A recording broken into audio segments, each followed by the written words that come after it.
Right.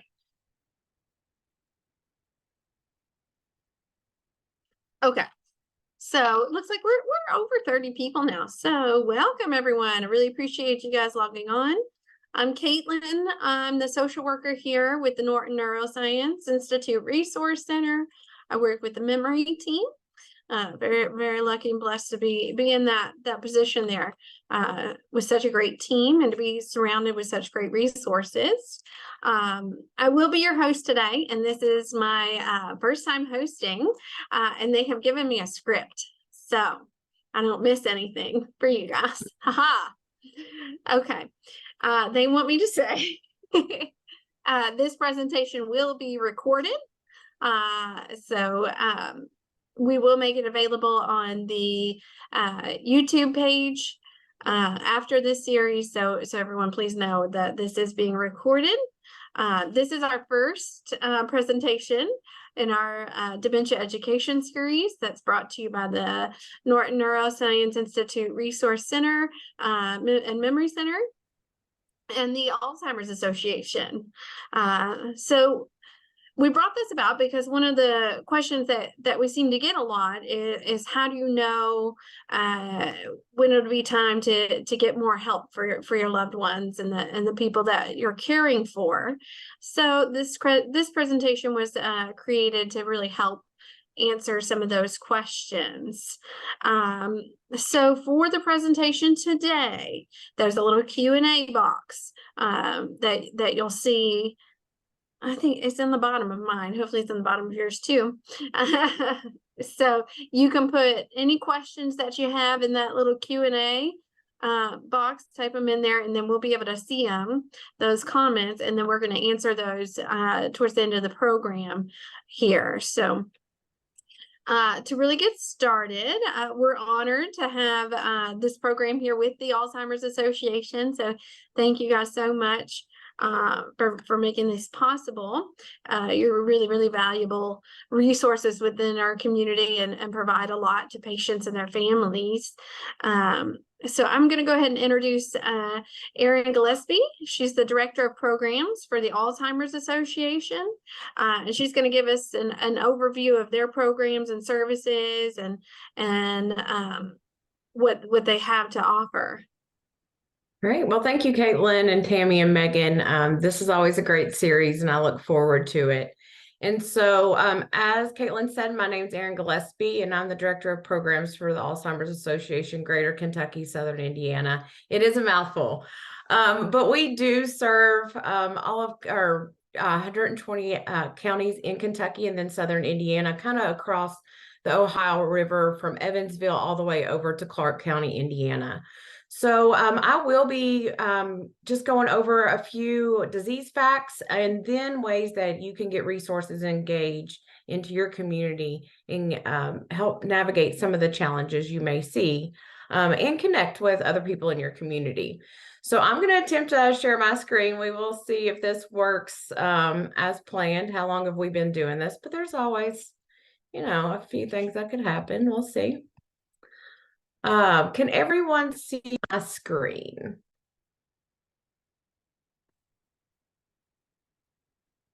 Yes. Perfect. Okay. Again, so I'm with the Greater Kentucky Southern Indiana chapter, and I will stick around to the end after Tammy's presentation. So if you have any questions about how to get any of our resources, get linked with any of our support groups or anything like that, feel free to ask or use the Q&A button. And so I will get started. So the Alzheimer's Association is a leading voluntary health organization in Alzheimer's care, support, and research. We are the largest nonprofit funder of research in the world. Our vision, of course, is a world without Alzheimer's and other dementia. And our mission is to lead the way in Alzheimer's and all other dementias by accelerating global research, driving risk reduction, early detection, and we'll talk a little bit about that today, and maximizing quality care and support. So in any presentation I do, I talk to caregivers that have been caregiving for a decade. I've talked to caregivers that have are just now getting started in that journey. And there are still some misconceptions of what dementia is versus Alzheimer's, and while they're related, they are different. So I always like to show this umbrella effect. Dementia is an umbrella term, which is a loss of memory and thinking ability severe enough to interfere with daily life. We are called the Alzheimer's Association, and oftentimes we get questions is, do you guys help caregivers or people living with the disease that have other types of dementia? Absolutely. We just are called the Alzheimer's Association because it is 60 to 80% of all cases. So you'll see there's Alzheimer's, vascular dementia, Lewy body dementia, frontotemporal dementia. And I know this has been in the media quite a bit because of Bruce Willis. So you'll see some of these things, especially in the new era of treatment and all the research that's being done. You may see some of these other dementias be highlighted.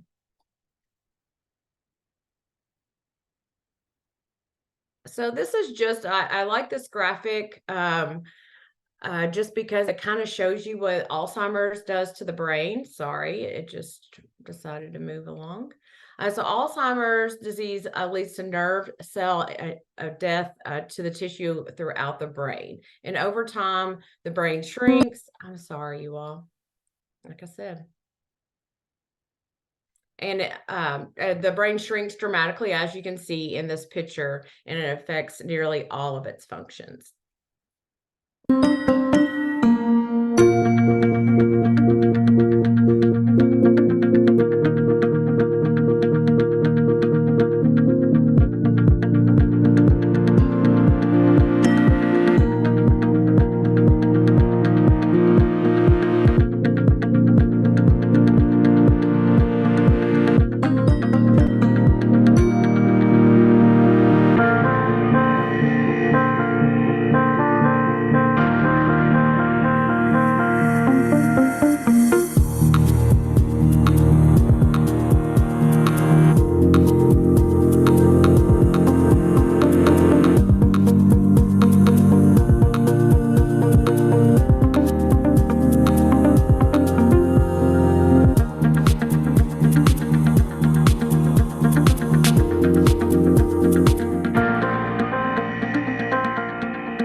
So the Alzheimer's Association comes out with the facts and figures annually to highlight some of the research that's being done in the space, but also seeing how Alzheimer's and other dementias are affecting our community today.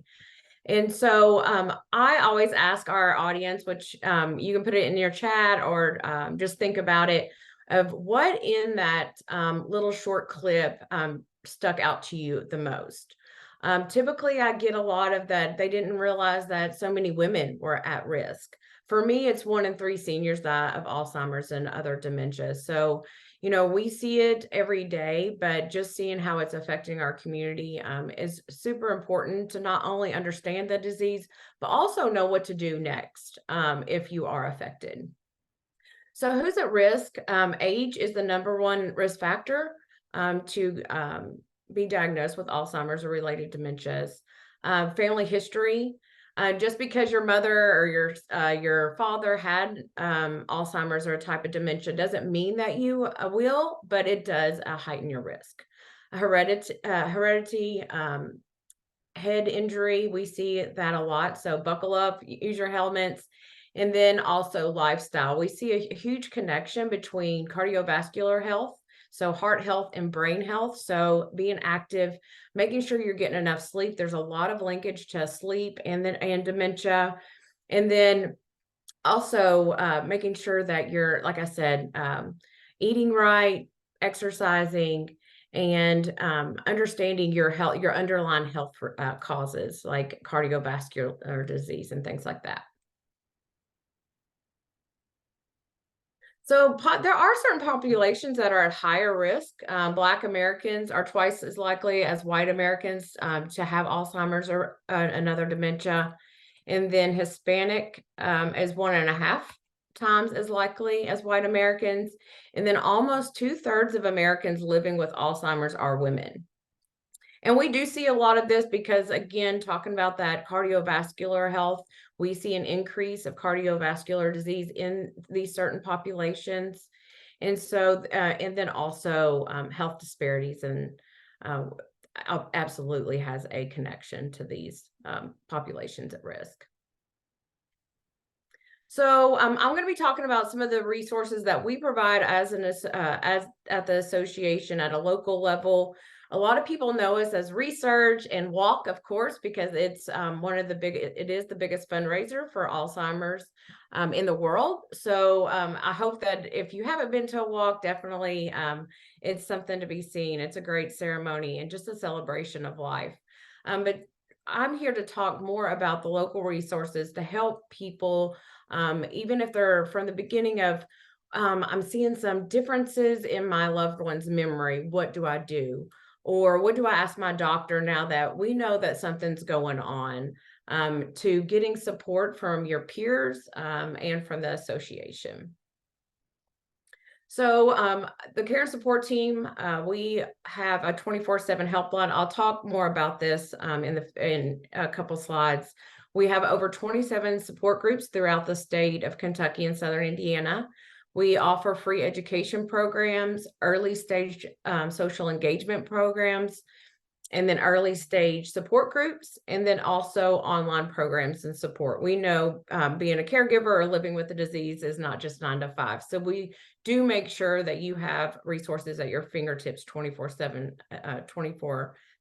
So these are our web-based resources. I can't talk enough about, especially, I'm so sorry, my slides are forwarding without me. So All's Connected is an online community for people living with the disease, caregivers, or even if you're a family or friend. And I don't know how to keep it from doing that. I apologize, you all. But anyways, maybe if I use this button. The All's Connected, it's just an online community forum. You can ask questions, you can talk. The Alzheimer's, I'm just going to leave it be. The All's Navigator is a great tool.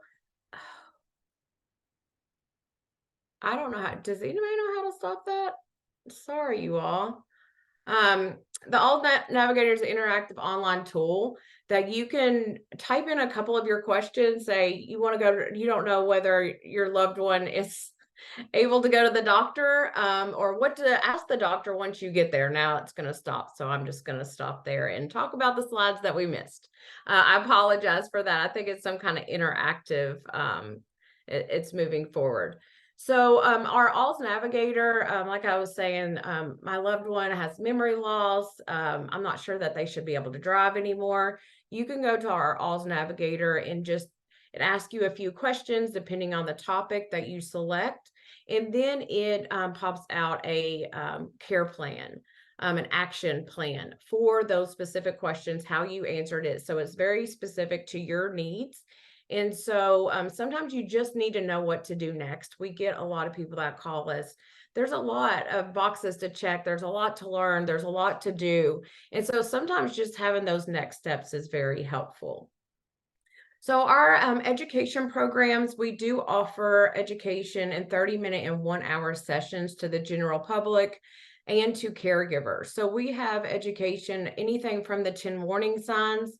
A lot of people still don't know the difference between normal aging and then the disease, dementia and Alzheimer's. And so there is a difference, and that's very important for people to know that dementia is not a normal part of aging. And so getting that diagnosis, understanding some of those warning signs is very important, not only for planning, but for treatment and being with your family and knowing what to do next. So we also talk about understanding the disease, kind of what I was talking about earlier, what that umbrella term is. What Alzheimer's does to the brain, understanding some of the warning signs, but also the effects of the brain, and then behaviors and how communication strategies can change and things like that. We also talk about healthy living, like I was talking about, your lifestyle. What can we do to help prevent some of those risks of getting the disease? It just talks about ways to eat healthier, sleep, exercise, um, things you can implement in your daily life to help reduce some of those risks.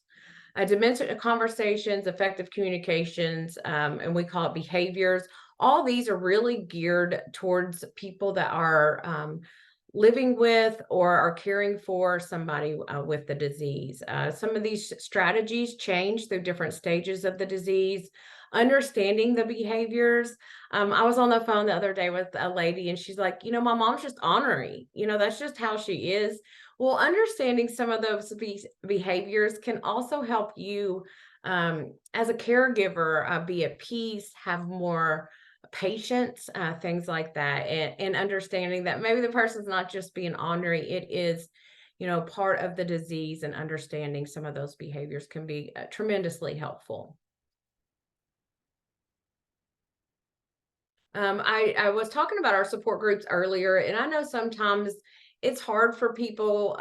It depends on your personality, whether you want to put yourself out there and talk about where you're at, what you're doing in your daily life, how you're experiencing this disease. Sometimes it can be hard to talk about.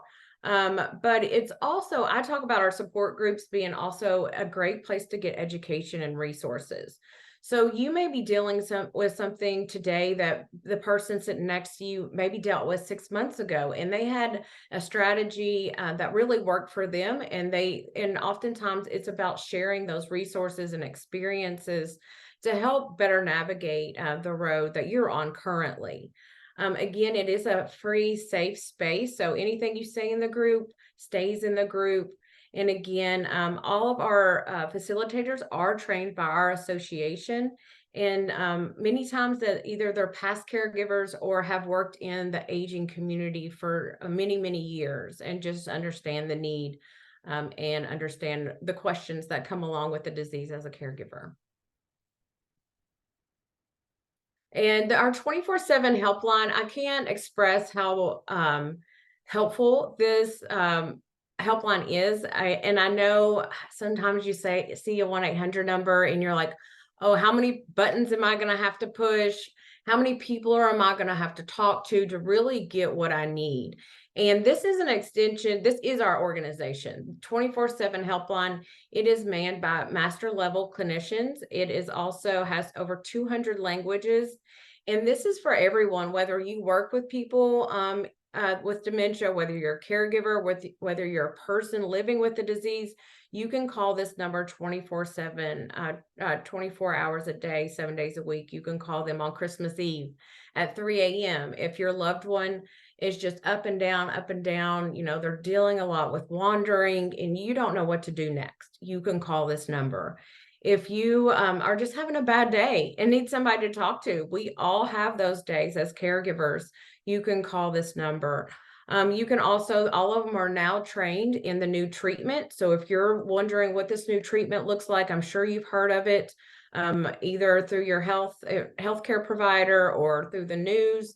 They are all trained on what that treatment looks like, who is able to access that treatment, and then the risk factors and what the new treatment does and how it can help those living with the disease. So again, this number is really a go-to. So please take a picture. I'm sure these will be also sent out to the people joining today. If not, you can always join, look at it at the YouTube channel or go to our website.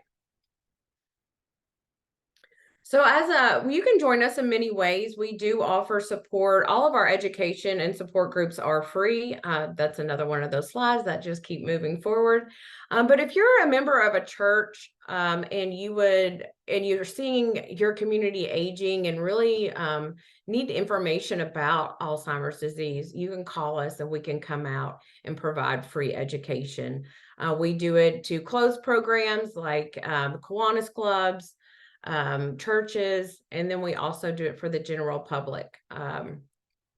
here are a few things that we have. And again, I'll send these out because my slides are moving forward. But we have our early stage social engagement. It's a free program at Memories at the Museum. It's on the second, third, or Saturday of each month. It's really fun. This oftentimes we don't have, we have a lot of education for caregivers of the person living with the disease, but this gives the opportunity for your care partner and the person living with the disease to get out, do something fun. The people at Memories at the Museum are trained by the Alzheimer's Association, so you don't have to worry about if their behavior is going to be looked at in a different way, or people aren't going to understand the disease. This is a very comfortable, safe space that you can enjoy time with your loved one and other people that get it. We have several support groups in the Louisville area. I know probably not everyone on this call is in Louisville. And if you go to our community resource finder, you see that at the very bottom. You can look up any of our resources, whether that's in-home care, to support groups, to education classes, by zip code. So even if you have someone, say your grandmother's aging and you've been talking to her on the phone recently, and if you notice some changes, you can look up resources.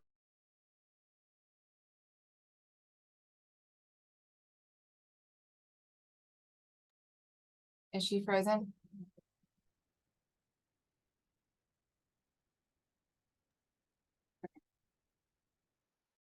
Yes.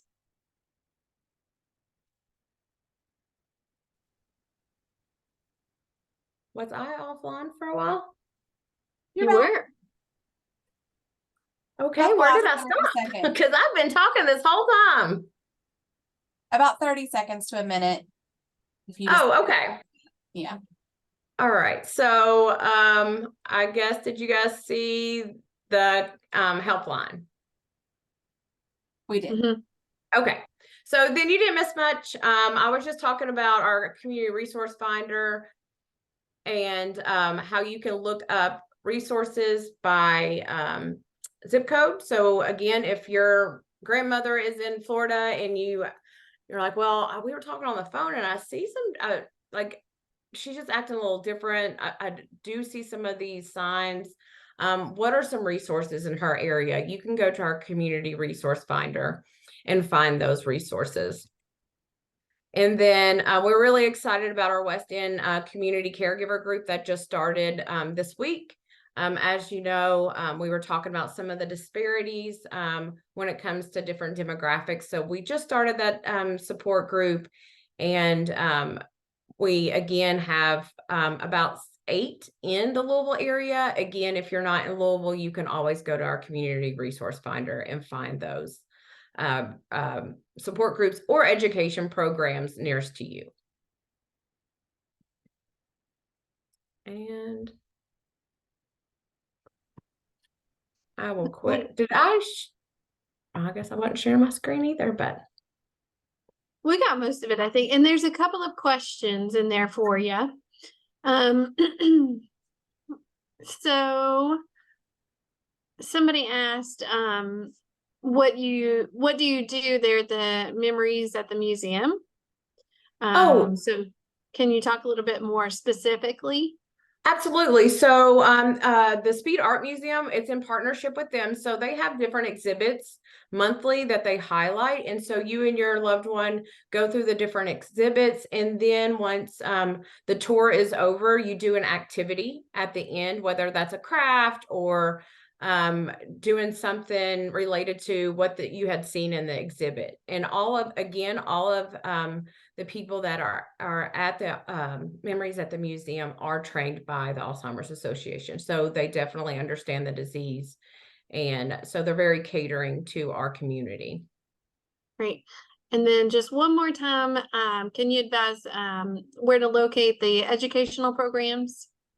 Yeah, so you can either, if you are interested in having like facilitating a program in your community, you can always get a hold of me, and I'll put my email in the chat, but you can also go to the crf.org, and I'll put that in the chat as well. And you can look up any resource in your area by zip code, whether that's a support group, whether that's an education program, whether it's a diagnostics, health system, in-home care, anything like that, you can look up by zip code. Okay. And it, also, and I think, so we had another question, and I'm going to read it verbatim here. So, it says, since there's no treatment for any of the dementias, does it matter which brand of dementia we have? So I didn't know if you want to explore that a little bit. And I think it's referencing, The treatment for Alzheimer's. well, yes. So we do have the new lecanemab medication, and then also, does it matter as far as access to the resources with the Alzheimer's Association? Oh, I see what you're saying. So yeah, so we offer any resources to any type of dementia. And if I'm getting your question right, like why does it matter what type of dementia you have if there's not a treatment? It's always important just because different types of dementia affect different parts of your brain, which also, you know, a person with Alzheimer's may not act the same way as somebody with Lewy body. So understanding that that disease is that more important to understand some of the behaviors, how to communicate, what types of treatment, or you know, there are drugs out there that can help with some of the symptoms as well, whether it's to help with the underlying cause or not. So again, it is very important to understand what type of dementia it is, in my opinion. But we do offer resources for all. Absolutely. All right. Well, thank you so much. And now I'm going to turn things over to Tammy Evanow. Tammy is the psychiatric nurse practitioner here with the Norton Neuroscience. She does wonderful work here with our teams and changes people's lives every day. And we're very lucky to have her as part of the team. And that our patients are able to have access to psychiatric care in a timely fashion as well, because that's getting sometimes can be difficult to access. So we're very lucky to have you, Tammy, and we appreciate all that you do. Well, thank you. Can everybody hear me okay? You guys hear me all right? All right, let me tackle this screen share thing here. And I will get my presentation pulled up for you. Everybody see that okay? Mm-hmm. All right. So first of all, let me wish everybody a happy National Family Caregiver Month. November is National Family Caregiver Month, and sometimes you don't get enough pats on the back for the things that you do. In some ways, it sometimes feels like a thankless job that's very task oriented. So take some time to do something nice for yourself today. Or maybe the rest of the week or the weekend or anything at all that you can think of. So I've put a few slides together here. We're going to talk about some signs that it might be time for some additional memory care support. And the first thing I want to tell you is I've been there myself. My mother had dementia. She had more of a mixed dementia. She was fortunately able to live at home by herself for most of her life, but the last few years of her life, she did live in a facility, and my sister and I actually took turns kind of supplementing her care. But that was a difficult decision. So I've been there professionally, I've been there personally. I've been a nurse for a long time. I've always worked in pretty much geriatrics and psychiatry. So I have been a hands-on provider for care for ADL cares, which is bathing, dressing, toileting, all of those kinds of things. I've been there. I understand how difficult it can be sometimes, and there just does not always seem to be an answer. So I'm going to say I don't have all the answers, but we're going to talk a little bit about what your role is, and then some of the things that might be kind of stand out as far as either giving you permission to seek help from somewhere else, or some ideas that you might be able to implement in your daily care as a caregiver. So what is caregiving? Caregiving is really an art. It is more than just a task. It involves an ability to connect with a person, to feel compassion and be respectful and honor their dignity, And it can be a profession. People can do it professionally and make their living that way. It is a sense of a partnership. You're working together. At some point, you have decided together that you're either going to have a professional relationship or a personal caregiving relationship. That might be many years ago when you got married to a partner. It might be at 8 a.m. this morning when you clocked in and said, I'm going to work as a professional caregiver today. But whatever it is, there's some sort of a established relationship that you have agreed to step into. Now, sometimes we don't always know what that's going to look like as the future progresses. So that can change for us, but it's a commitment. It's something that you have agreed to honor, even though we don't always know what's around the corner. And it's a journey for both parties that are involved, for the person that's receiving care and for the person that's actually providing care, and the family and the support system and everybody that's involved with that. So how do we become caregivers? Sometimes people like myself choose to be a professional caregiver as their occupation. And other times we fall into it when a loved one or a family member needs maybe just some short-term support during an illness or a recuperation period of some sort. Maybe you've had a surgery or different stages that people go through in their lifetime. Childbearing. After you give birth, sometimes you need assistance from a partner to kind of make it through that healing transition and transition into being a new mother. If you have a surgery or any of those kinds of things, you might need some assistance kind of getting back to what your baseline is. So sometimes those roles are kind of temporary. They're not going to be a long-standing thing. Then there are other times when something acute may happen that doesn't gradually happen, but perhaps someone that you're familiar with in terms of friendship or family ends up being in the hospital with much more of what we would call an acute illness, something that happened unexpectedly, an automobile accident or a major surgery or illness that we really didn't anticipate. But at the time that they're hospitalized, it looks like that's not going to be a survivable incident. And so you may be involved in coming into someone's care aspect at that time in their life when they're really acutely ill. And you know that care is not going to go on for an indefinite period of time. It seems as though it's going to be more finite. And then there are instances when a loved one or a friend develops a progressive neurocognitive disorder, and we know that they are going to need increasingly more supportive care over time. And that is a little bit more of a journey, and that's what we're here to help you with. So what are the rewards of caregiving?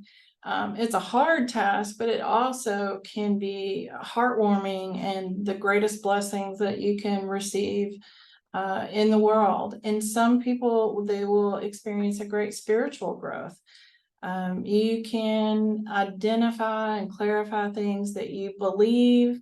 It deepens your sense of your own values and your self-esteem and your self-confidence. Sometimes you can pull yourself up and you can do things for other people that you love and care about that you really did not think that you could ever pull off. And then you feel a sense of accomplishment and closeness with that person. You can also feel a sense of purpose and a meaning, and many people find it meaningful to care for somebody, that their loved one, making caregiving and life enriching experiences while learning about medical, legal, and financial skills. Now, all those things that you learn about how to interact with a medical system, and I know sometimes that is a dubious task. Even just making a phone call to an office sometimes is overwhelming. You got to push this button, you got to push that button, you got to go here, you never get to a person. I don't even like doing that myself, so I understand. Those skills that you learn kind of navigating through a medical system that can sometimes be very complex, and learn things, you can apply that to other aspects of your life, your own self-care and other family members. And then relationships are rewarded. You might feel increased closeness with the person that you're providing care for. And other caregivers, there's a certain camaraderie that you can experience with other people that are caregivers who have had the same experiences that you have had. And it's hard sometimes to feel like you have that same kind of camaraderie with people if they really haven't walked in the same shoes that you have as far as caregiving and caregiving experiences and what that's like. And then positive emotions. Believe it or not, caregivers most often report positive emotions related to their role as a caregiver. They often use words like they feel loved, they feel appreciated, people admire their dedication, and they're proud of what they've been able to do for their family member or their loved one. So what are some of the stages of caregiving? I will never be able to tell you exactly when the time is that you have exceeded your ability to provide care in the current setting that you're in, and it's time to make a change. Only you can do that. But there are some stages that we can go through, and we can talk about where you're at. What are some of the feelings that you experience? What are some of your action things that you're going to be experiencing during those stages? And at the end, we'll talk just a little bit about what are some of the biggest struggles that people report to me and a few little tidbits about that. But so I like this 5 stages of caregiving. I think it kind of leaves a little bit of room for kind of allowing people to say, this sort of feels like where I'm at. So first stage is kind of an expectant caregiver. You're really not heavily involved in being a caregiver yet, but you know it's coming. You know that down the road, there's going to be more and more responsibility that you're going to be tasked with. And the feelings that often go along with that are feeling worried, maybe frustrated about things, but hopeful that you're going to be able to meet somebody's needs, that you're putting things in place. Now, I put a little caveat here at the bottom. This can be a really difficult time due to something that's like one of my favorite words in the whole wide world, anosognosia. So that is what I often hear people say is they just don't admit, they're in denial that they have any problems with their memory, and they think that I'm making everything up. And really, that big fancy word, anosognosia, what that means is kind of the inability to recognize their own impairment. So what we're asking them to do is acknowledge that they have cognitive impairment and memory impairment when they really don't have the ability to do that. And so that sometimes manifests itself in irritability and paranoia, and they may not want to go along with all of the things that you need to do to kind of begin to pave a smoother path in the beginning. They may not want to sign papers for financial POA. They may be paranoid about that. You're trying to take things away from me. You're trying to treat me like a child. So what are kind of some of the action things that in this stage of caregiving that you want to do? You want to learn as much about what kind of changes that can be made. This is a good time to partner with your healthcare provider to kind of begin to see if you can't clarify, narrow down what type of a dementia this is. That can also help you to begin to prepare for some common stages or symptoms that we see with certain types of dementia. I know Lewy body dementia has been mentioned, and it's very common to have hallucinations with Lewy body dementia and sleep disruption. And so those are sometimes things that we can kind of begin to prepare you for. So during this stage, learn as much as possible about that. Make arrangements like signing papers, power of attorney, financial planning, do advance directives. When the time comes that those decisions need to be made and you're in an urgent situation, that is not the time to be running around and looking for papers and paperwork, because that is the high stress time. So doing those things ahead of time so you can be prepared. Make a will. Review your insurance policies. Do you have a long-term care supplement to that? Is there anything that you need to put in place? Look at IDs. Are IDs expired? Do you need to update things? Is it safe for the person to still be driving? That's kind of a huge thing. Is it appropriate to make sure that they don't have a license anymore, but they do have an ID?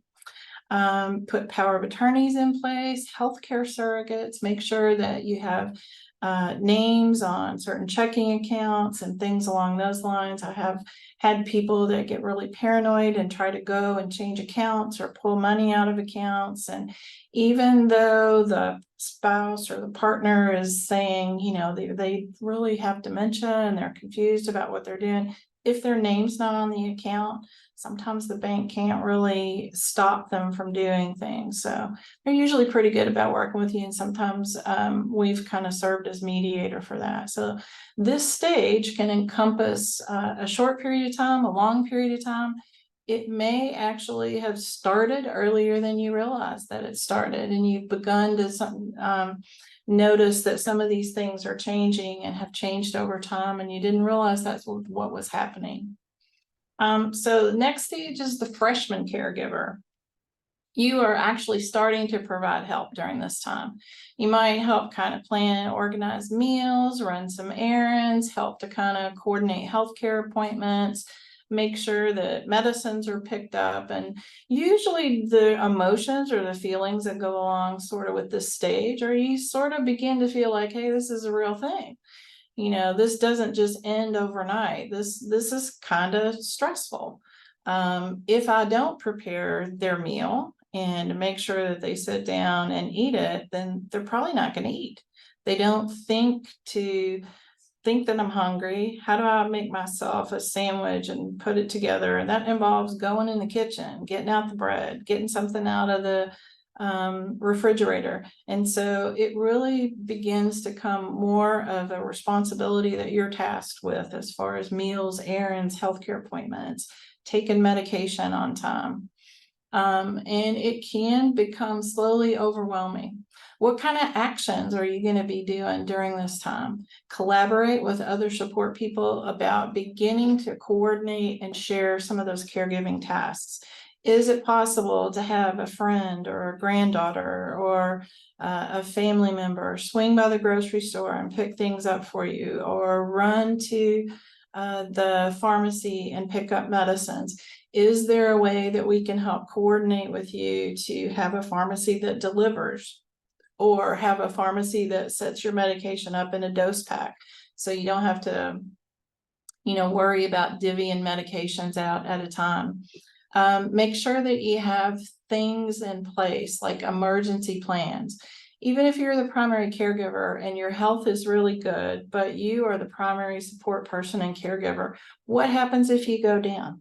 What happens if you fall and break your leg? What happens if you are not able to function 100% in that same role? What's your emergency plan? What's the backup plan? And begin to develop an allyship with healthcare providers, with specialty providers, with organizations like the Alzheimer's Association. You could take a deep dive in their websites and just live there. There's so much information. It's just jam-packed with information. And I give people the little cards all the time and the little magnets for the 24/7 hotline that you can call just to have somebody to talk to. Begin to work with those providers and begin to figure out, how are we going to plot these things out? What can we do about treatment? How can I make sure I take care of myself? What kind of things do I need to have in place?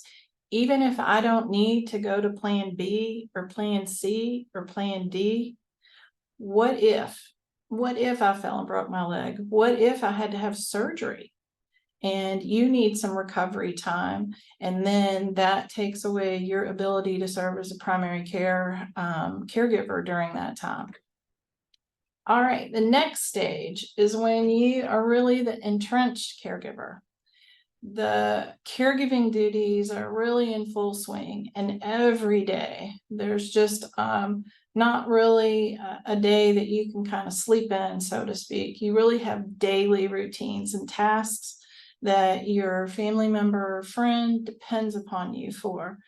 And during these stages is the time that you're most likely to begin to feel burnout and to feel overwhelmed, angry, frustrated, in some ways resentful, that maybe that you are in this role and this wasn't what you knew, wasn't what you bargained for. You didn't realize how hard it was going to be. And then secondarily, you feel guilty about that. Well, that's just a bad thing for me to feel. I shouldn't feel angry or resentful. Nobody's doing this on purpose, but it's still a legitimate, vital feeling that people can experience. You can experience anxiety and depression, and then that caregiving kind of burnout. So what are the actions that are important during this stage? First of all, keep an eye on your stress level, and make sure that you are taking care of your own health. Are you getting to your own doctor's appointments? Are you taking medication the way you're supposed to? Are you making sure that you're resting? If your loved one is not resting at night, then that means you're not resting at night. So what can we do about helping put things in place that are going to help you get some more rest? Work towards redistributing some care responsibilities.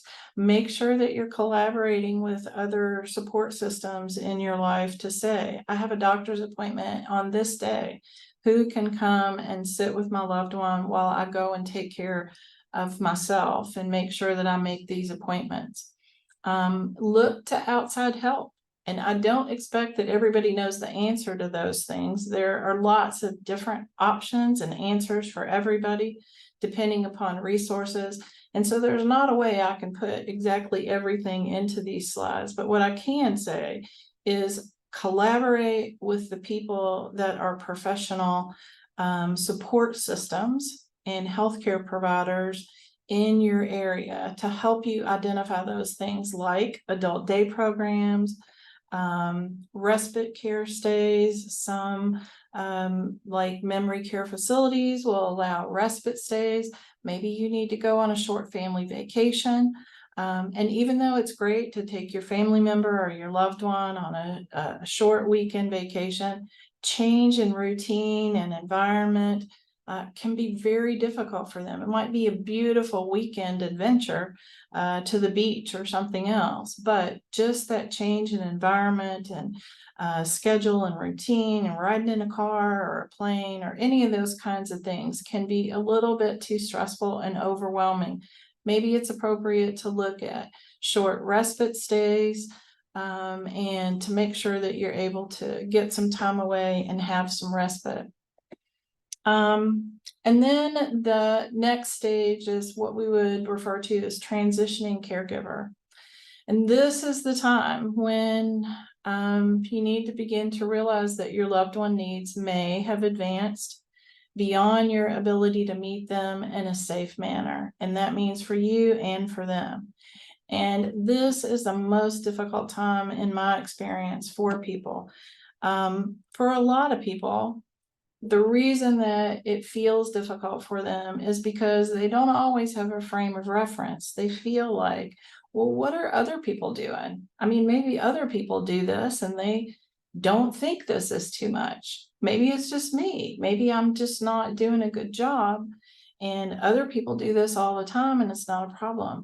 What's wrong with me that I'm not doing a good job? And you don't have a sense of any kind of feedback from other people. That's why it's so great to get hooked into things like support groups and caregiving situations where you can have dialogue with other people that are experiencing some of the same things that you are, and they can help to address some of those feelings about guilt and fear. What's going to happen? You feel like you're losing control and you're not able to maintain things in the same manner in which you have. There's a grieving process about where this is leading to. The disease is progressing. That means your loved one's cognition and memory and overall ability to manage things in their life are changing. Again, we talked a little bit about guilt as well. And then there's fear of the unknown. What if I look at some place and what if they don't do the things that I do for my loved one? it's a difficult thing to release that and to let that go and to look towards developing an allyship with other people in settings that are more professional caregivers. So what are the actions that are important during this time? Be more attentive to taking care of yourself. That is really important. Consider in-home caregiving options. Maybe that might be something that would be appropriate and offer you some options for respite. And look at caregiving facilities. Make sure that you're on the waiting list. And hopefully you might have begun to entertain some of these things back when we were talking about entering the stages of care. There are also some things that are changing in the state of Kentucky as far as personal care and memory care and what they're able to provide for you and how what they call themselves as far as levels of care. So there's some changes that are kind of coming down the pike in December and January. Those are also things that the professional caregiving kind of folks in the community can help you to look at. Those things don't come available overnight. They take a long time to sometimes make happen. And getting on a waiting list, making sure that you plan ahead and actively utilize support groups and your healthcare providers is really important. Let's see, I had another thought about that, but I don't know where it's at. Oh, also along the way, in some of the previous steps, one of the things that we talked about or that I mentioned was some respite stays. Sometimes that is a great way to kind of dip your toe in the water and begin to allow your loved one to be in different settings and to kind of give them the opportunity to exist in another setting that you are kind of removed from, at least on a temporary basis, to see how they do. There are two schools of thought. So looking at transitioning care when your person is at a lesser stage of dementia so that they have the ability to maybe process that transition a little bit better versus late stages of dementia when that might be a more difficult change for them and they are not able to tolerate those changes in environment as easily. And again, that looks different for different people. So there's not a perfect answer to that. That's where it's really important to get input from other people that have been through this journey with many other family members, and they can give you feedback and assistance on that journey. And then the last stage of caregiving is when you are no longer a caregiver and your caregiving journey has come to an end.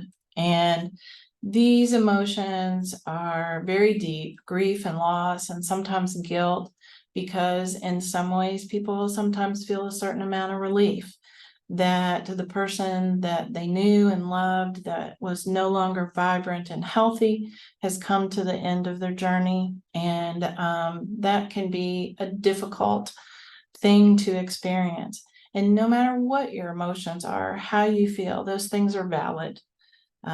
You may feel that that was a blessing for the person that they were able to have a good journey and have a peaceful transition, but at the same time experience some guilt about feeling that way.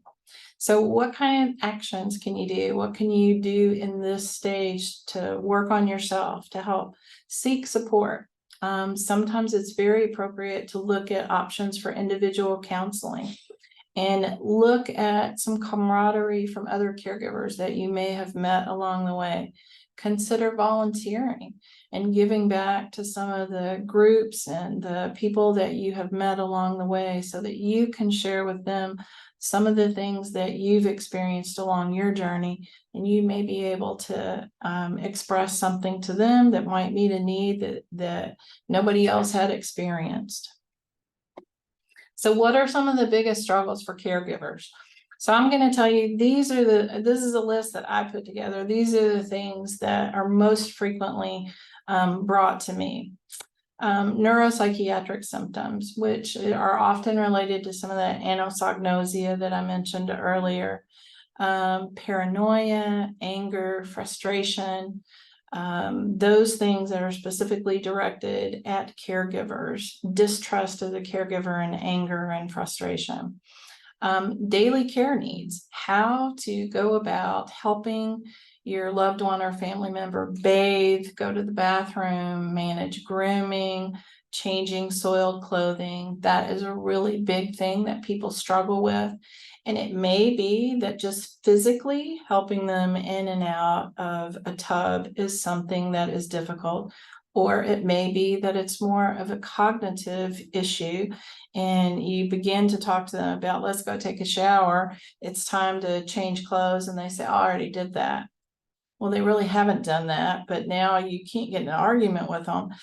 And trying to get them guided into the bathroom or change soiled clothing is really difficult for them. Disruption of sleep is also a really big thing for caregivers. If they're not sleeping at night, then you're likely not sleeping at night. And what if they do get up in the middle of the night and they wander and you're asleep and they get out the door, or they do something like take medication or eat things or turn on the stove or try to cook? There are just a number of safety issues. And so that is also an issue that has to kind of be addressed. And there are some things that we can do to help. But there is also just a natural disruption of sleep with progression of dementia and even in old age in general. And it's not as simple as just, can't you just give them a pill to make them sleep? I wish I could.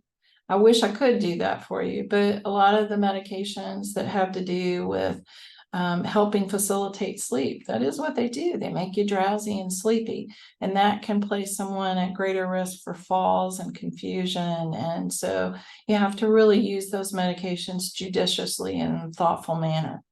Repetitive questions and shadowing is another thing that can be really distressing for family members, is asking the same question over and over and over again. And obviously, if you live in the same home, you really can't avoid being asked those same questions, or somebody being right behind you every time that you turn around, or you can't even walk down the hallway to use the bathroom without them being right there with you. And that is another thing that people really struggle with. Wandering and rummaging and exit seeking is also another thing. Getting outside the house, getting into things that might be real safety issues, like wandering away, or taking the car keys, getting in a car and driving somewhere.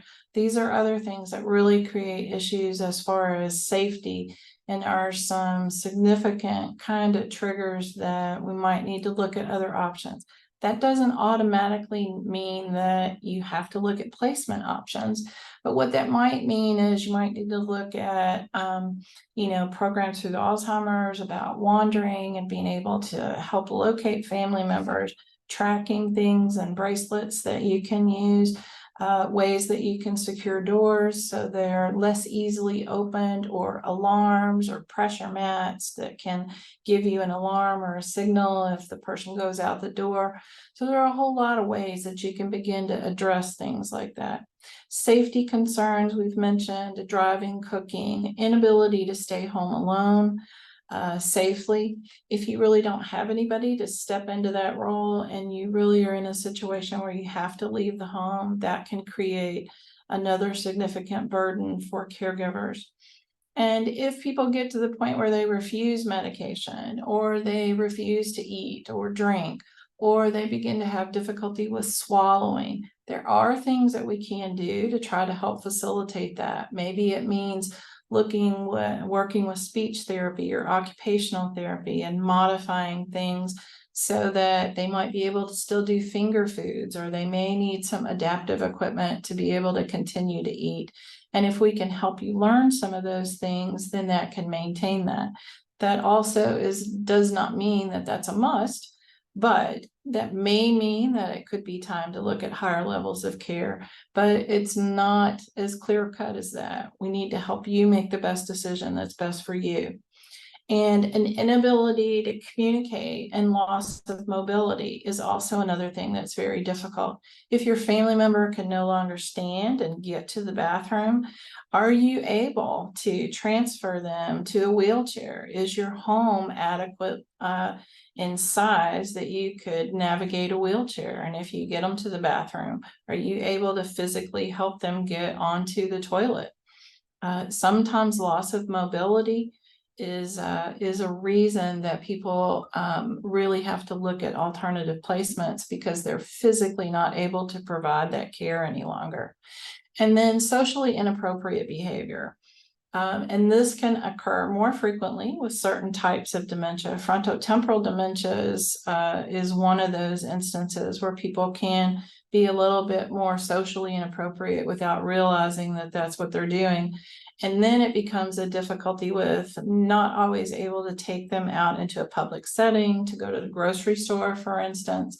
They may have more difficulty being able to be successful at an adult day program because of some of those specific behaviors, and other participants or staff might not be able to manage those care issues in that setting. All of those things can be impacting your caregiving resources.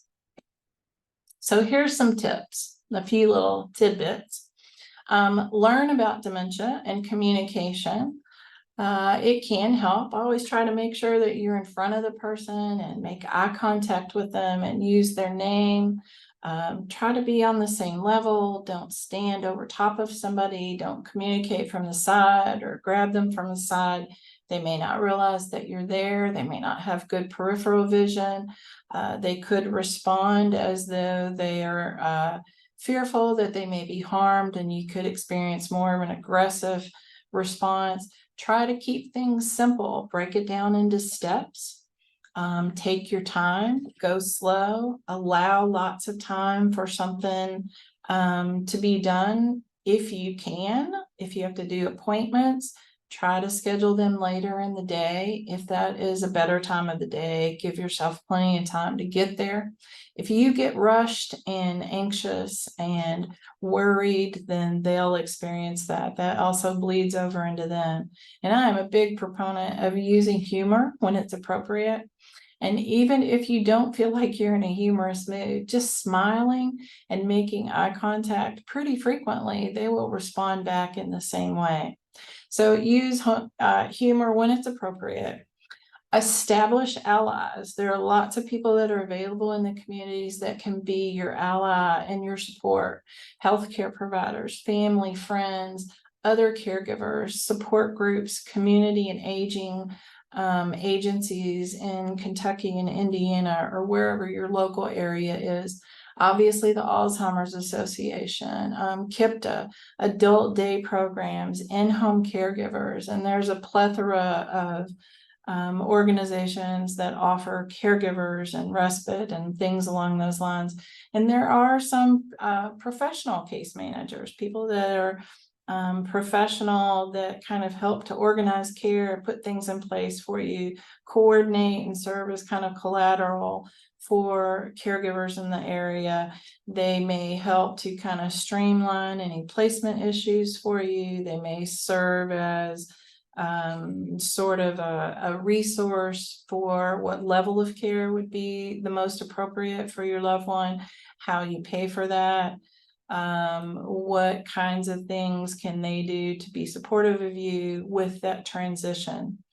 And that's another issue, transitioning. We talked a little bit about that as far as when is the best time to make a transition for someone in their journey. And the answer to that is there is no perfect time. It really depends upon you and the setting and the resources that you have available and how your loved one is and if there are urgent safety concerns. Again, you can really make an argument for either. Sometimes it's better later stages. Sometimes it's better earlier stages when they may have a little bit better ability to adjust to changes in settings. And then how about maintaining structure and routine in the home? Having a consistent sleep-wake schedule is really important. Trying to keep meal times pretty much the same. Outings, as I mentioned, if there's some time of the day that's not really a great time for them, if you can try to avoid going out at that time, that's great. Try to establish routine hygiene days. Sometimes I have family members that yesterday, as a matter of fact, there's always a little bit of tension around when is it time to bathe. And so I just said, let's just make it Monday, Wednesday, and Friday. Those are the big bathing days. Those are going to be shower bath days. And that just eliminates the struggle of, do we feel like today is a day that we need to do more of a full bath?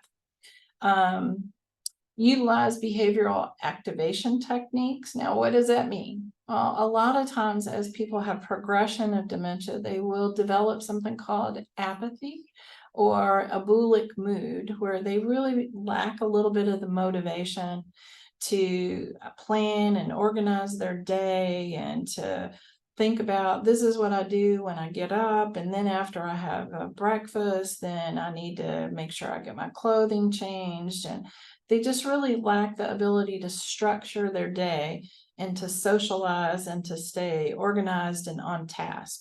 And so a lot of times what they'll do is they just kind of sit and they watch television or just kind of passively look around. And a lot of times that can be misinterpreted for depression. However, the key to that is to figure out, what is their mood? If you were to actively talk to them and say, how are you feeling? A lot of times the response is simply, I feel pretty good. And if they're not telling you that they're sad or depressed, then they are more likely experiencing just apathy, which is related to progressing dementia. And it will not necessarily respond to increasing antidepressants over and over again. That's one of my big pet peeves, is high dose antidepressants for older adults. It frequently does not help what people are seeing and they're interpreting as depression. But the higher you go with antidepressants, the more likely you are to experience side effects from those things, like disruption in sleep or agitation or excessive anxiety or irritability. So behavioral activation techniques is when you sort of have to borrow your motivation. You kind of keep them on task and set up some structure and routine for them. So safety in the home is another issue. Try to make sure you kind of remove clutter out of the way. There's not things for them to trip on. If they tend to be somebody that kind of moves things around or shuffles it, kind of look at keeping pathways clear, and every so often go around and check the drawers so there's not a ham sandwich in the top drawer that's been there for 3 weeks. Make sure you've got adequate lighting at nighttime. Sometimes that is a big thing for people, particularly with Lewy body disease. They may see shapes or shadows or people. Sometimes lighting can change that, depending on if there's a shadow cast somewhere that looks like the outline of a person, or if someone needs to find their way to the bathroom, having lighting on in that area can be helpful. Sometimes you need to unplug the stove so that there's not a fire risk. Make sure that you have working smoke detectors. One of the best ways to do that is to check it every month. Associate that task with something that you do every month, a bill you pay every month. For me, it's my mortgage. Every time I pay my mortgage, check that smoke detector in my hallway to make sure that it's working. Consider door locks, and there are certain types of locks that professional folks like us can kind of help put you in contact with, that can kind of look a little bit more discreet, and they don't look like typical door locks, but they can do a pretty good job of making sure that your loved one's not easily able to maneuver that and get out the door without you being safe. Also coordinating with the fire department. Sometimes there are like stickers you can put on the door that will say, in the event of a fire, there's a person that lives here who has dementia. That can sometimes give them a heads up that they may need to take special care if they need to assist someone out of home. Motion alarms is something that I mentioned earlier. Sometimes having those little things keep the alarms low, not really loud, so they scare somebody and make them fall down. But having like a small motion alarm that might blink or beep if somebody comes out of a room or walks down a hallway or gets too close to the top of a stairway, if you're concerned about that. Cameras, those are pretty readily available now. Those little almost like nanny cam type things, those are really good options for kind of keeping an eye on someone and making sure that they're safe. Make sure that you secure your car keys. We don't want somebody to get up who's not safe driving and finding the car keys and getting out to the car and taking off without you being aware of that. Another thing that I always tell people to do is if that loved one might accidentally lock you out of the house sometimes, which happens, occasionally people lack the ability to recognize their family members, and they can become a little bit paranoid about that and lock you out of the house. You might go out to empty the garbage or let the dog out, and when you try to get back in, you can't get back in. Always have a way to access getting back in. Hide a key outside so that you can get back in. Another thing that I always try to recommend for people is occasionally people will just take off walking from their home and they won't come back, and you're having difficulty trying to get them to come back. If the person ever leaves your home and you really have to go retrieve them, make sure you grab your cell phone before you take off, because you never really know if you're going to be able to successfully bring them back home. And if you can't get them to turn around and you have to continue to walk with them, then you don't have any way to contact anybody for help. So if you take that phone with you, at least you have that in your hand. You can call 911 if you need to, or a family member to come and assist you. But if you get too far away from home, and then you're not going to want to leave your loved one for safety reasons to go back home and to get a phone to then come back to them. Medication safety, make sure that you have anything that's poisonous or any kind of medications locked up. And then also the medical alerts bracelet, the wandering and safety programs through the Alzheimer's Association are some great resources for that. And then lastly, make sure that you take care of yourself. Monitor for caregiving burnout. Make sure you keep all of your healthcare appointments. Do your best to delegate tasks to other people whenever possible. Do not think that you're being a burden. For many people, they get great pleasure out of being able to help you to do something. They're just waiting for you to ask them, give them the opportunity to give back to you and show that they love and care for you. Make sure that you schedule me time. Make sure that you're doing things like going and getting a manicure, getting your hair cut, go have lunch with some friends, go to a movie or an outing with someone, take a walk by yourself, take a drive on I-65 and just look at the trees and the leaves that are changing that are beautiful. Consider attending a class or anything that you find pleasurable. And one of the biggest things is don't take it personally. Sometimes our loved ones can say things that are mean or hurtful or unkind. And we have to understand that that's a part of a disease process.